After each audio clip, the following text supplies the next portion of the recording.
neste momento, Deus, através desta emissora, leva até você mais um programa de fé, com mensagens, hinos e orações a seu favor.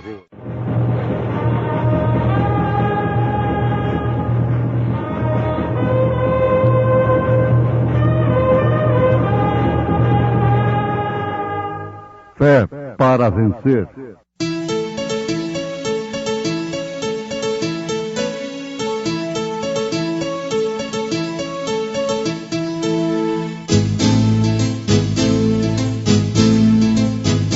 Mensageiro, Deus enviou seu profeta, seu profeta é. Este som de alarido retumbando está, retumbando está. E as águias de Deus já voando estão, já voando estão. Brana foi seu nome e Deus foi com ele, e Deus foi com ele. E a coluna de fogo sempre lhe seguiu, sempre lhe seguiu. A palavra ele pregou, com fidelidade. Vós, porém, não estáis na carne, mas no Espírito, se é que o Espírito de Deus habita em vós. Mas se alguém não tem o Espírito de Cristo, esse tal não é dele. E se Cristo está em vós, o corpo, na verdade, está morto por causa do pecado, mas o Espírito vive por causa da justiça.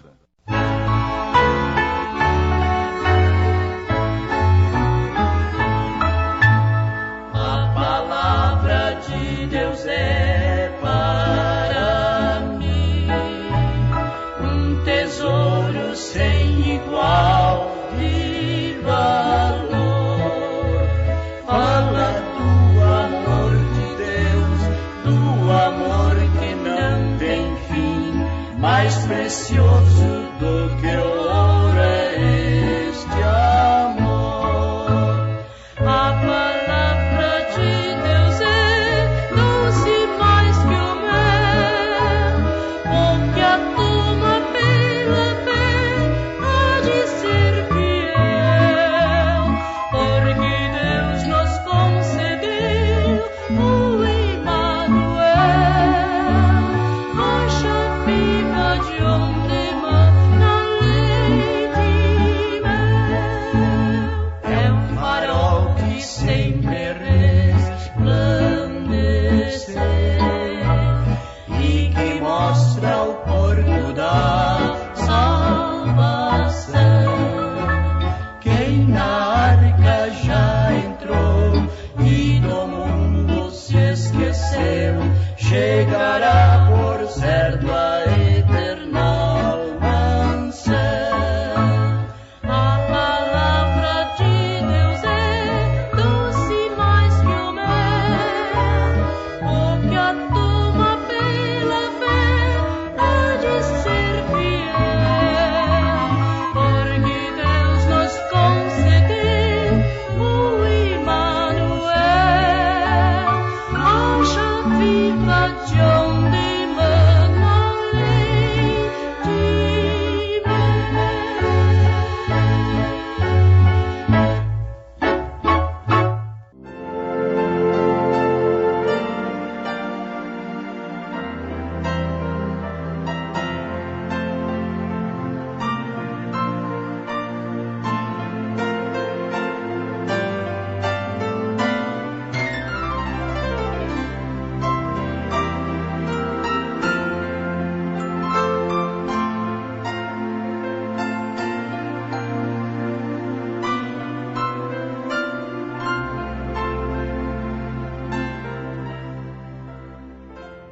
O amor de Deus nos concede a oportunidade de, nesse instante, todos quantos se aproximam dele, em espírito e em verdade, invocarem o seu nome,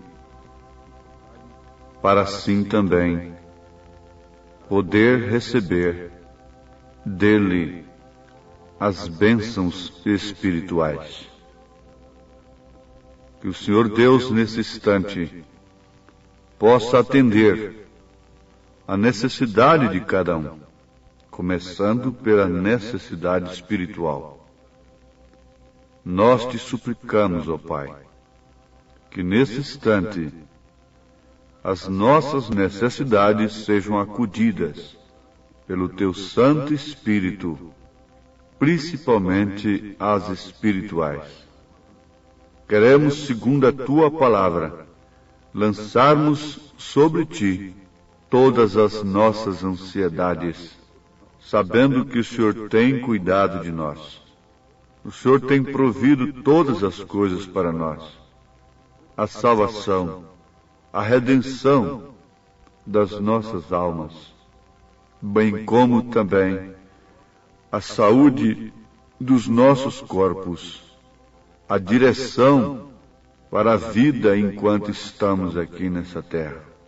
Ordena os nossos passos, segundo a Tua vontade, é o que te pedimos, em nome de Jesus Cristo.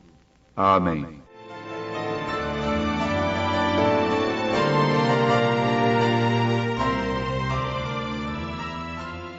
Ouvintes, nós estamos vos oferecendo a mensagem que nos prepara para o arrebatamento, para o rapto. E esta mensagem foi pregada nesta era por um mensageiro de Deus. Você vai conhecer, se ainda não conhece, que aquele cordeiro sangrento de Apocalipse, capítulo 5, tinha 7 pontas. E nestas 7 pontas, ele tinha 7 olhos e os 7 Espíritos de Deus que são enviados por toda a terra. Isso você encontra em Apocalipse, capítulo 5. Ora, na própria Escritura nós vamos encontrar que estes Espíritos, 7 Espíritos de Deus, são 7 mensageiros, que seriam enviados durante as 7 eras da Igreja de Nosso Senhor Jesus Cristo. Você encontra em Apocalipse, capítulo 1, capítulo 2, capítulo 3, as 7 igrejas da Ásia Menor, aquelas 7 cartas na Ásia. Então aquilo fala perfeitamente das 7 eras da igreja. Cada igreja daquela representa uma era. Cada era teve um mensageiro. A primeira era foi São Paulo.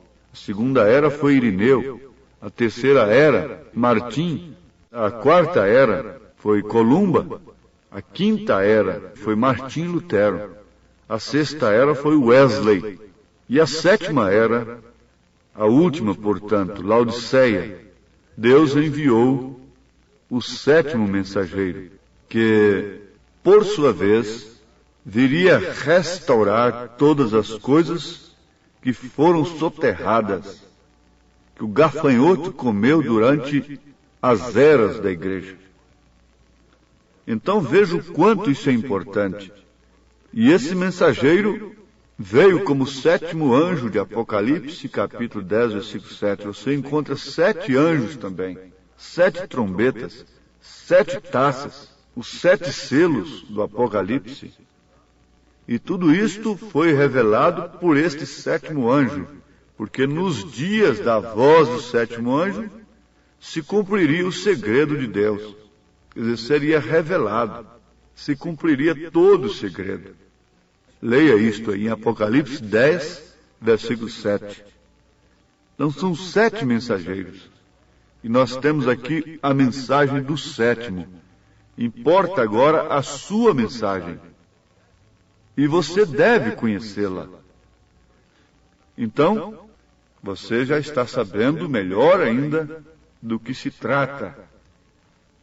Qual é o objetivo e o motivo deste programa estar no seu receptor, levando para você a mensagem do 7º anjo de Apocalipse, capítulo 10, versículo 7. É, portanto, a revelação do Apocalipse de todas as Escrituras. Apocalipse quer dizer tirando o véu, quer dizer revelação. Revelação é como um escultor que esculpe ali uma estátua e a cobre, põe uma cobertura sobre ela, e depois, no dia de inaugurá-la, revelá-la ao público. Então tira-se aquela coberta, tira aquilo que estava cobrindo a sua obra. Então ele revela a sua obra. E Apocalipse quer dizer tirando o véu, o que quer dizer também revelação. Isto não é mais segredo para aqueles que têm recebido de fato, por revelação divina, a mensagem do 7º anjo de Apocalipse, capítulo 10, versículo 7. Agora nós estamos meditando sobre a natureza do espírito, que é a alma. O corpo humano não é propriamente a alma. Sim, a alma não é o corpo do homem, porém a alma mora dentro do homem. E é justamente aí onde está operando Deus, ou então o maligno. Isso aí é o homem da máquina dirigindo o seu corpo. É a natureza do Espírito. E cremos que, estando falando a filhos de Deus, com isso é Deus operando em você. Se você pode conseguir que esse espírito ou essa natureza que você tem concorde com Ele, com Sua palavra, então essa natureza e o amor para as coisas do mundo morre. Ora, isto é o que quer dizer morrer para o mundo e viver para Cristo. Daí então vem o novo nascimento. Porque não ameis o mundo, nem as coisas que estão no mundo. Se alguém ama o mundo, o amor do Pai não está nele. Pensai nas coisas que são de cima e não nas que são da terra. Se é que já ressuscitastes com Cristo. Colossenses 3. Você tem que renascer para começar. Então, esta natureza tem que morrer. E a natureza de Deus vem morar em você. Então, a natureza do seu espírito fica sendo o próprio Deus. Porque é o único que tem vida eterna, é o único que não passa. Deus é a única coisa que não teve princípio, nem terá fim. Então, Ele tem te tomado em sua economia. Você precisa guardar bem isto, que você está na economia de Deus. Você tem o seu espírito unido com o Espírito eterno. Deus se refletiu e se reflete em você, porque Ele chegou a ser homem quando veio em Cristo. Mas agora, Deus, continua sendo homem quando se manifesta em você, através de você.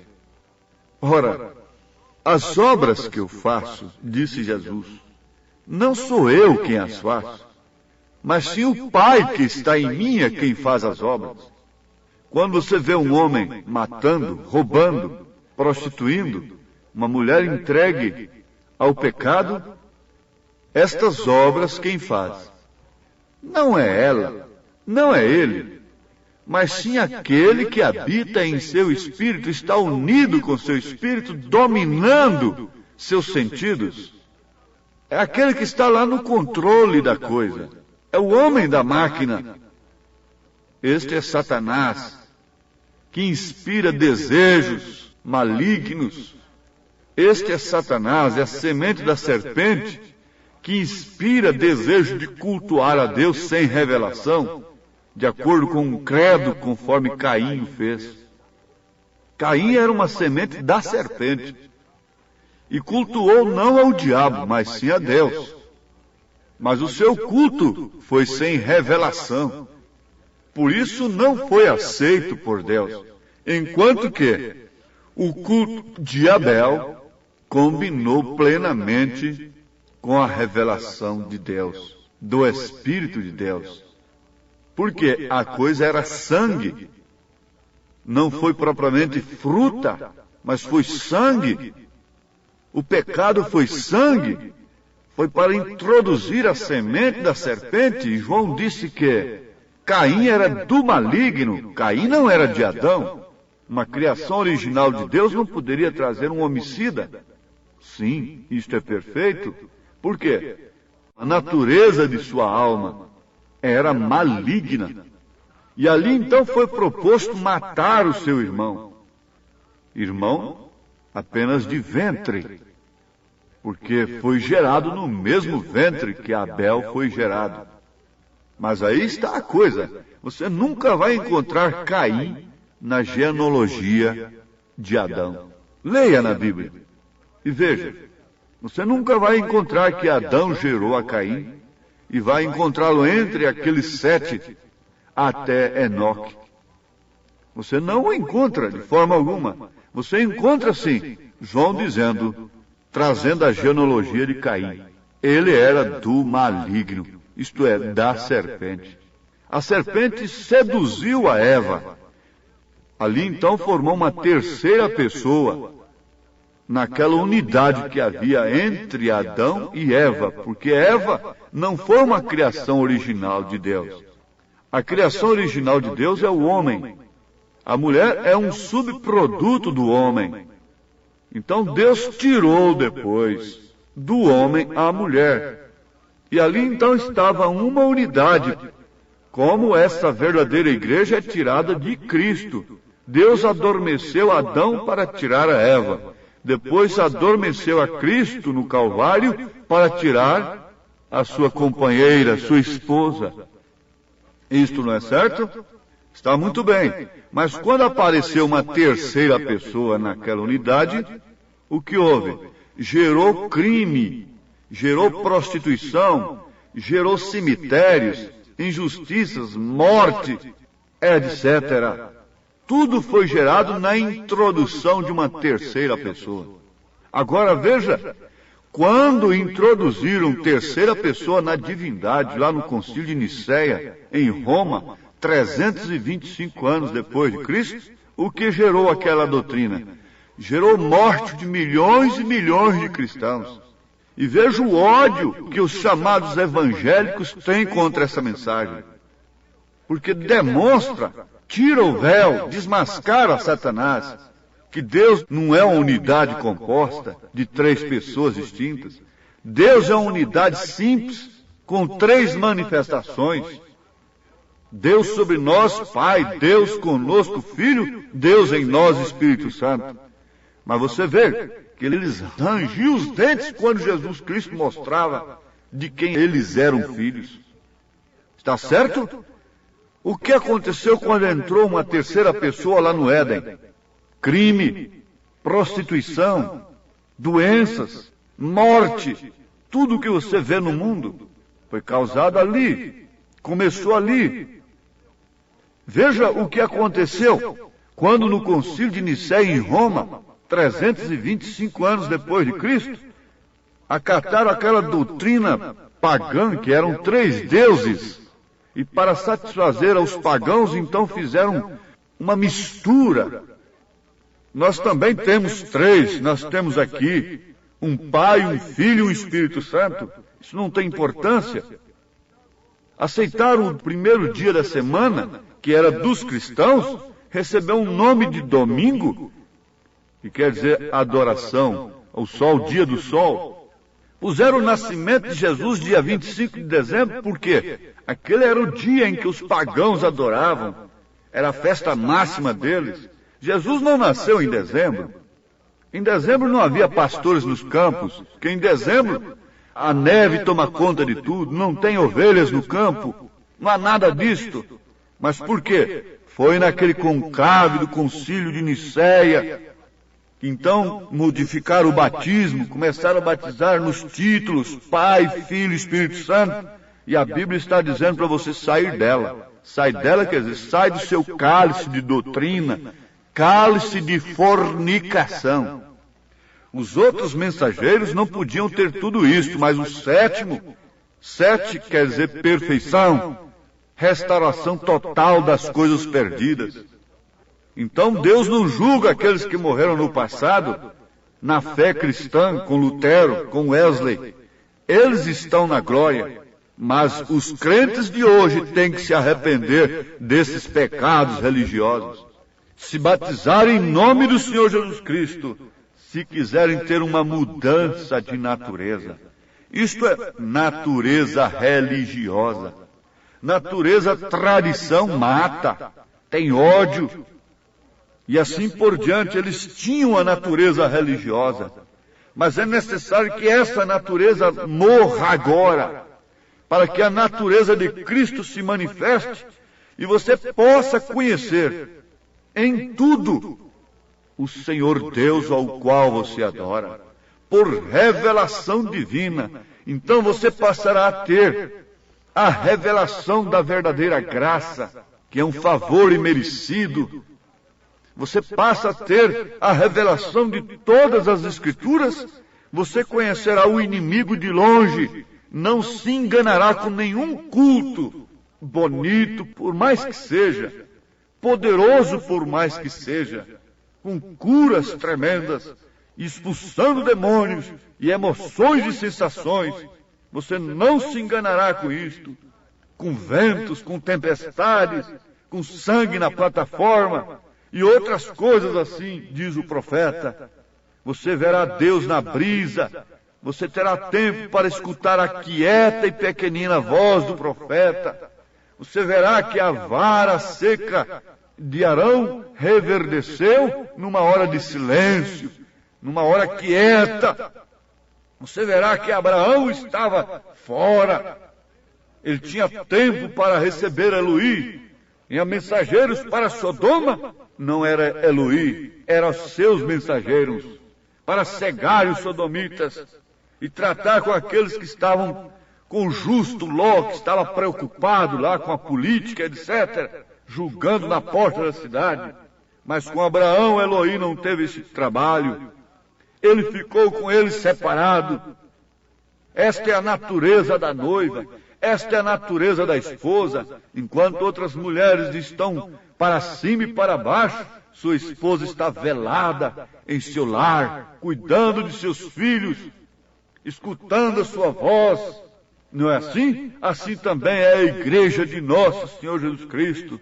Mas para tanto é necessário que essa natureza religiosa mude hoje. Morra todos os credos e todos os dogmas, tudo que você aprendeu dos homens, exceto aquilo que Jesus Cristo é seu Salvador. E seja batizado em nome de Jesus Cristo e receba a promessa do Espírito Santo, porque ela é para você, que também, como os demais, têm sido chamados. Atos 2, verso 38 em diante.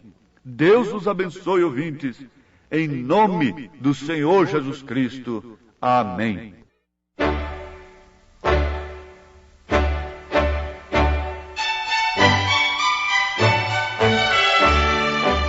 Ouvintes, escreva-nos pela caixa postal de número 15.020, 15020, CEP 74-501-970, Goiânia, Goiás. O nosso endereço na internet é www.apalavraoriginal.org.br. Volte a nos ouvir amanhã novamente, neste mesmo horário, nesta emissora, se o Senhor nos permitir, com fé no Filho de Deus, a fé que vence o mundo.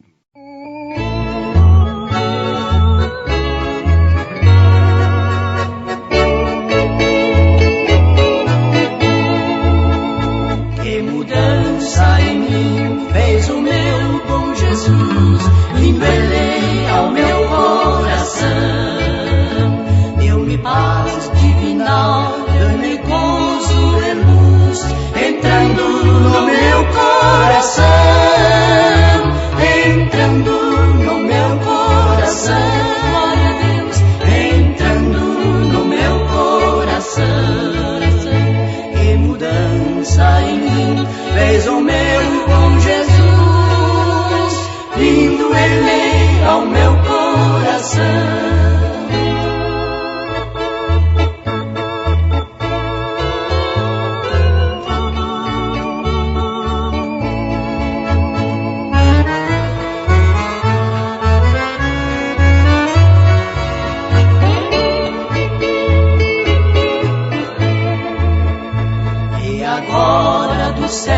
A certeza me deu, entrando no meu coração, seu Espírito céu e Senhor concedeu, vindo ele ao meu coração, entrando no meu coração, glória a Deus, entrando no meu coração. Que mudança em mim fez o meu bom Jesus, vindo ele ao meu coração.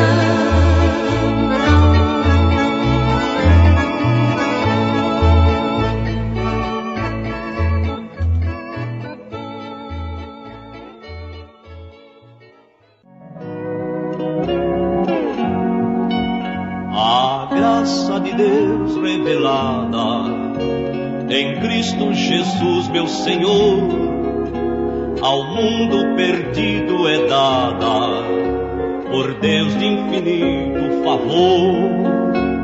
Graça, a mim basta a graça de Deus, Jesus. Graça, a graça eu achei em Jesus. A graça de Deus é mais doce do que bens terrestres daqui. Em gozo meu choro tornou-se, correndo sua graça pra mim. Graça, a mim basta a graça de Deus, Jesus. Graça, a graça eu achei em Jesus. Mais alta que nuvem celeste, mais funda que o profundo mar, a fonte da vida fizeste, na qual nós podemos fartar. Graça, a mim basta a graça de Deus, Jesus. Graça, a graça eu achei em Jesus. A graça de Deus hoje prova, tu que vives na perdição, pois Ele te salva, renova, também limpa teu coração. Graça, a mim basta a graça de Deus, Jesus. Graça, a graça eu achei em Jesus.